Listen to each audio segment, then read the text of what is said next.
Last time election ನಡೆದಾಗ ಕೂಡ ತಾವು ಇದನ್ನು ಮುತುವರ್ಜಿ ವಹಿಸಿ ಅಥವಾ ನಾಯಕತ್ವ ವಹಿಸಿಕೊಂಡು ಸೆಟರೇಟ್ ಮಾಡಬಹುದಾಗಿತ್ತು. ಇವತ್ತು ಯಾಕೆ ಈಗಲೂ ಸೆಟರೇಟ್ ಮಾಡ್ತೀವಿ? ನಿಮಗೆ ಮಾತ್ರ ಅದು ಬುಗುಲೆದ್ದಂಗೆ ಕಾಣಿಸ್ತೈತೆ. ನಮಗೆ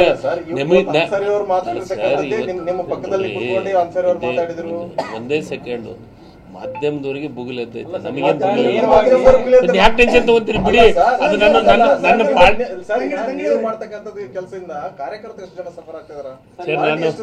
ಆಯ್ತು. ನಾನು ಈಗ ನೀವು ಕೇಳಿದ್ರಲ್ಲ, ನನ್ನ ಉತ್ತರ ಕೇಳಿ.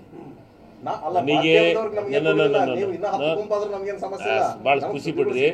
ನಮಗೆ ಎಷ್ಟೇ ಇದು ಕಾಂಗ್ರೆಸ್ಸು ಭಾಳ ದೊಡ್ಡ ಪಾರ್ಟಿ, ಸಣ್ಣ ಪುಟ್ಟ ಸಮಸ್ಯೆಗಳು ಎಲ್ಲೇ ಇದು ದೊಡ್ಡದಿದ್ದತ್ನಾಗ ಸಣ್ಣ ಪುಟ್ಟ ಸಮಸ್ಯೆಗಳು ಸಹಜವಾದಂಥ ಪ್ರಕ್ರಿಯೆ ಎಲ್ಲ ಪಾರ್ಟಿಯಾಗಿರೋದು ನಮ್ಮ ಪಾರ್ಟಿಯಾಗೂ ಇದೆ. ಅದನ್ನು ಸಮರ್ಥವಾಗಿ ನಿಭಾಯಿಸುವಂಥ ಶಕ್ತಿ ಕಾಂಗ್ರೆಸ್ ಪಕ್ಷದ ಅಧ್ಯಕ್ಷರಾದಂಥ ಡಿ.ಕೆ. ಶಿವಕುಮಾರ್ ಅವ್ರಿಗಿದೆ, ಸಿದ್ದರಾಮಯ್ಯ ಅವ್ರಿಗಿದೆ, ಇಲ್ಲಿವರೆಗೆ ಕೆಲಸ ಮಾಡಿದಂಥ ಶಿವರಾಜ್ ತಂಗಡಿಗಿದೆ, ಈಗ ನೆಕ್ಸ್ಟ್ ಅಧ್ಯಕ್ಷರಾದಂಥ ಬೈಯಪ್ಪ ರಾಮರೇಗೌಡ ಸಾಹೇಬ್ರಿಗೂ ಇದೆ. ಆದರೆ ಎಲ್ಲ ಕಡೆನೂ ಈಗ ಬಿ ಜೆ ಪಿಯಾಗ ಸಮಸ್ಯೆಗಳದಾವು, ಇಲ್ಲ ಸಮಸ್ಯೆ ಎಲ್ಲ ಸಮಸ್ಯೆಗಳನ್ನು ನಿಭಾಯಿಸುವ ಶಕ್ತಿ ನಮ್ಮ ಪಾರ್ಟಿಗಿದೆ.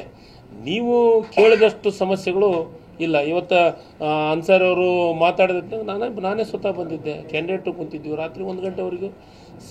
ಸರ್ ಈಗ ಸೋತಿದ್ದಾರೆ ಅವರು, ಸೋಲಿನ ಪರಾಮರ್ಶೆಗಳು ಮತ್ತೊಂದು ಮಗದೊಂದು ಆಗ್ತಾ ಇರ್ತೈತೆ.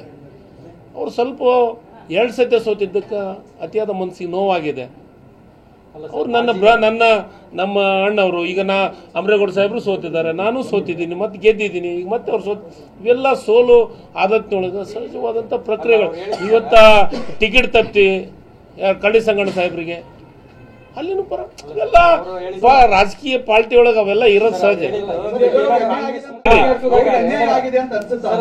ಸರ್ ಈಗ ಅವರು ಸೋತ ಮೇಲೆ ಅವರು ಕೆಲವೊಂದಿಟ್ಟು ವಿಚಾರಗಳನ್ನು ನಮ್ಮ ಮುಂದೂ ಪ್ರಸ್ತಾಪ ಮಾಡಿದರು, ರಾಜ್ಯ ಅಧ್ಯಕ್ಷರ ಮುಂದೂ ಪ್ರಸ್ತಾಪ ಮಾಡಿದರು, ಮುಖ್ಯಮಂತ್ರಿಗಳ ಹತ್ರ ಪ್ರಸ್ತಾಪ ಮಾಡೋದು ಸಹಜ. ಇವತ್ತು ಯಾರಿಗೋದಾದ್ರೂ ಸಮಸ್ಯೆ ಆದತ್ನಾಗ ನಾವು ಯಾರಿಗೆ ಹೇಳ್ಬೇಕು?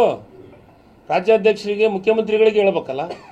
ಅದನ್ನು ನಮ್ಮ ಮುಂದೂ ಪ್ರಸ್ತಾಪ ಮಾಡಿದ್ರು. ನಾವು ಹೋಗಿದ್ವಿ, ಜೊತೆಗೆ ಹೋಗಿದ್ವಿ, ಮುಖ್ಯಮಂತ್ರಿಗಳ ಜೊತೆ ಒಬ್ಬೊಬ್ರು ಸರ್ ಈಗ ಸೋಲಿಗೆ ಹೌದೌದೌದು ಈಗ ಸೋಲಿಗೆ ಕೆಲವೊಂದಿಷ್ಟು ಅಥೆಂಟಿಕೇಟೆಡ್ ಕೊಟ್ಟಿದ್ದಾರೆ. ಅದಕ್ಕೆ ಏನೇನು ಉತ್ತರ ಕೊಡಬೇಕಾಗಿದೆ ರಾಜ್ಯಾಧ್ಯಕ್ಷರು ಮತ್ತು ಮುಖ್ಯಮಂತ್ರಿಗಳು ಅವ್ರಿಗೆ ಹೇಳಿ ಕಳಿಸಿದ್ದಾರೆ. ಅದನ್ನು ಸಾರ್ವಜನಿಕವಾಗಿ ನಾನು ಪ್ರಸ್ತಾಪ ಮಾಡೋಕ್ಕೆ ಬರೋಲ್ಲ. ಜಿಲ್ಲಾ ಮಂತ್ರಿ ಇದ್ದೀನಿ, ಜಿಲ್ಲಾ DCC ಇದ್ದೆ, ಈಗ ಬೇರೆದವ್ರಿಗೆ ಅದನ್ನು ಕೆಲವೊಂದಿಷ್ಟು ನಮ್ಮ ಮನೆಗೆ ಆಗಿದ್ದನ್ನು ನಾವು ಸರಿ ಮಾಡ್ತೀವಿ, ಆಗಿದೆ. ಈಗಲೂ ಅವ್ರಿಗಿನ್ನೂ ಸಮಾಧಾನ ಆಗಿಲ್ಲ. ಸಮಾಧಾನ ಪಡಿಸುವಂತ ಕೆಲಸ ಕಾಂಗ್ರೆಸ್ ಪಕ್ಷ ಮಾಡುತ್ತೆ. ಈಗ ನೇರವಾಗಿ ಇವತ್ತು ಅವರು ಮಾಜಿಗಳ ಬಗ್ಗೆ, ಇಲ್ಲಿರೋ ಬ್ಲಾಕ್ ಅಧ್ಯಕ್ಷರ ಬಗ್ಗೆ ಹೇಳಿದಾರೆ. ಅದರಲ್ಲೇ ಒಬ್ಬರು ಇವತ್ತು ರಾಜ್ಯ ಪ್ರಧಾನ ಕಾರ್ಯದರ್ಶಿ ಮಾಡಿದಿರಿ. ಎಷ್ಟು ಸರಿಯಾಗುತ್ತೆ? ನಾನು ಅದನ್ನೇ ಹೇಳಕತ್ತಿದ್ದು, ನಮಗಿಂತ ಚೆನ್ನಾಗಿ ನಿಮಗೆ ಗೊತ್ತಿದೆ.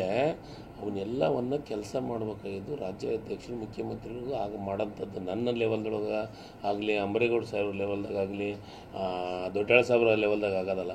ಇವೆಲ್ಲ ನಡೀತೈತೆ. ಅದಕ್ಕೆ ನಾವು ಅನ್ಸರ್ ಅವ್ರಿಗೆ ಅನ್ಯಾಯ ಆಗಲಾರ್ದ ರೀತಿಯೊಳಗೆ ನಾವು ಅವ್ರ ಜೊತೆಗೆ ಇರ್ತೀವಿ.